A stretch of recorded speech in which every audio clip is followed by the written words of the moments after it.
में गिवन है कि ड्रॉ अ रे diagram showing the path of ray of light when it enter with oblique incidence. Oblique मतलब slight, मतलब कि 90 डिग्री का एंगल ना हो, किसी पर्टिकुलर एज से एंटर कर रहा हो, ठीक है, नॉन परपेंडिकुलर कह सकते हैं। हाँ जी, तो पहला जाए फ्रॉम एयर टू वाटर और फिर दूसरा जाए फ्रॉम वाटर टू एयर। ठीक है, स्टार्ट करते हैं। तो फर्स्ट केस रिफ्रैक्शन बताना है, ठीक है, क्योंकि कोई भी पार्टिकल ऑफ कोर्स जब मीडियम क्रॉस करे तो रिफ्लेक्शन तो हो नहीं रहा। हाँ जी, तो सबसे पहले कहा है कि एक मीडियम ले लेते हैं, ठीक है, यहाँ से एक रे ऑफ लाइट आ रही है ऑब्लिकली, ठीक है, ऑब्लिकली एक पर्टिकुलर एंगल से, ठीक है, रेदर देन 90 डिग्री। तो जो रे आ रही है, इस रे को मैं कहता हूँ कौन सी रे है ये इंसिडेंट रे। और फर्स्ट मीडियम कहा है कि it will passing from air to water, ठीक है, तो फर्स्ट मीडियम है एयर और दूसरा मीडियम है वाटर, ठीक है, तो पहला मीडियम है एयर और दूसरा मीडियम है वाटर। मुझे दो बातें और पता है कि जो एयर है वो लेस डेंस है, ठीक है, एयर है वो कैसा है, लेस डेंसर है, ठीक है, और वाटर है वो है मोर डेंस, ठीक है, ये है मोर डेंस। दूसरी भाषा में मैं एक और बात कह सकता हूँ कि एयर जो है वो रेयर मीडियम है और वाटर जो है वो डेंसर मीडियम है। तो जब भी रे ऑफ लाइट पास करती है from rare medium to denser medium, from rare medium to denser medium, क्या होता है, it will bend toward normal, ठीक है, it will bend toward normal, ठीक है, तो किसकी तरफ बेंड कर जाती है, वो नॉर्मल की तरफ बेंड कर जाती है, ठीक है। शुरू करते हैं। तो हमने कहा ठीक है, जब रे ऑफ लाइट टकराई है, इंसिडेंट हुई किसी पॉइंट पे, तो at the point of incidence, मतलब जिस जगह पर टकराई है वहाँ पे मैं एक नॉर्मल ड्रॉ करूँगा, ठीक है, मैं स्ट्रेट लाइन में नॉर्मल ड्रॉ करना चाहूँ, हाँ, तो जिस पॉइंट पे टकराई है वहाँ पे मैंने एक नॉर्मल ड्रॉ किया, ठीक है।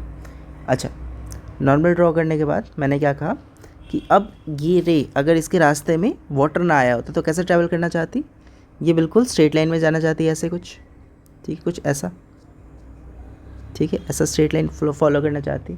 लेकिन अब इसके मीडियम में कौन आ गया, इसके रास्ते में आ गया वाटर, तो वाटर के आने के कारण क्या हुआ कि ये बेंड कर जाएगी और रेडर से डेंसर है तो किसकी तरफ बेंड कर जाएगी, टूवर्ड द नॉर्मल बेंड कर जाएगी, ठीक है। तो टूवर्ड द नॉर्मल बेंड की है मतलब क्या हो जाएगा, ये इधर ना जाके कुछ इधर की ओर आ जाएगी, मतलब it will bend like this, थोड़ा सा अवे फ्रॉम, मतलब टूवर्ड द नॉर्मल बेंड कर जाएगी लाइट, ठीक है, तो कुछ ऐसी इमेज पे। अच्छा, अब मैंने कहा नॉर्मल और रे ऑफ इंसिडेंस के बीच में एंगल बनेगा, एक नॉर्मल और रे ऑफ इंसिडेंस के बीच में एंगल बनेगा, इसको बोलेंगे एंगल ऑफ इंसिडेंस। और नॉर्मल और एंगल ऑफ रिफ्रैक्शन के बीच में एक एंगल बनेगा, उसको बोलेंगे हम लोग एंगल ऑफ रिफ्रैक्शन। और यहाँ मुझे एक बात और पता चल रही है कि angle of incidence is greater than angle of refraction, ठीक है। सेकेंड केस क्या इन्होंने कहा है कि when it pass from water to air, same condition है, मैं दोबारा नहीं समझा रहा कि ठीक है रेयर कौन सा मीडियम है, डेंसर कौन सा मीडियम है, अब बस मैं कंडीशन ऑपोजिट करता हूँ। तो मैंने कहा कि एक मीडियम ले लेते हैं, इस बार बाहर वाटर है और दूसरा वाला जो मीडियम है वो है एयर का, ठीक है। अच्छा, एक रे ऑफ लाइट आती है, ये ले लेते हैं, हाँ, एक रे ऑफ लाइट आएगी ऑब्लिकली, टकराएगी यहाँ पे, ठीक है, एक रे ऑफ लाइट आएगी और टकराएगी इस पर, ठीक है।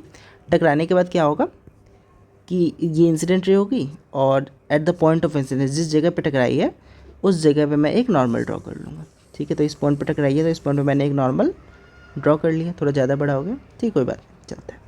हाँ, तो जिस पॉइंट पे टकराई है वहाँ पे मैंने एक नॉर्मल ड्रॉ कर लिया। अब from denser to rare medium में जाना है, ठीक है, from denser to rare medium में जाना है, तो इस बार away from the normal bending होगी, ठीक है, अवे फ्रॉम नॉर्मल। तो अवे फ्रॉम नॉर्मल अगर बेंडिंग करनी है तो मैंने क्या कहा कि अगर ये रे ऑफ लाइट नॉर्मली जा रही होती तो कैसे जाती, ये कुछ ऐसे फॉलो कर रही होती पाथ, ठीक है, कुछ ऐसे पाथ फॉलो करती। लेकिन अब जबकि ये अवे फ्रॉम द नॉर्मल जा रही है तो अब इससे थोड़ा सा दूसरी तरफ से चली जाएगी, थोड़ा सा ऑपोजिट डायरेक्शन में चली जाएगी। तो मतलब मैं कहूँगा कि ये जो पाथ फॉलो करेगी वो कुछ ऐसा होगा, ठीक है, इधर ना जाके थोड़ा सा इससे और बेंड कर जाएगी, ठीक है, bend away from the normal, ठीक है, तो it will bend away from the normal, कुछ ऐसा हो जाएगा, ठीक है। सेम वही बात कि नॉर्मल और एंगल ऑफ इंसिडेंस के बीच में जो एंगल बनेगा उसे मैं बोलूँगा एंगल ऑफ इंसिडेंस, और नॉर्मल और रिफ्रैक्टेड रे के बीच में जो एंगल बनेगा उसको मैं बोलूँगा एंगल ऑफ रिफ्रैक्शन। और यहाँ मैं कहूँगा कि जो रिफ्रैक्टेड रे है वो ग्रेटर है देन द इंसिडेंट रे, ठीक है।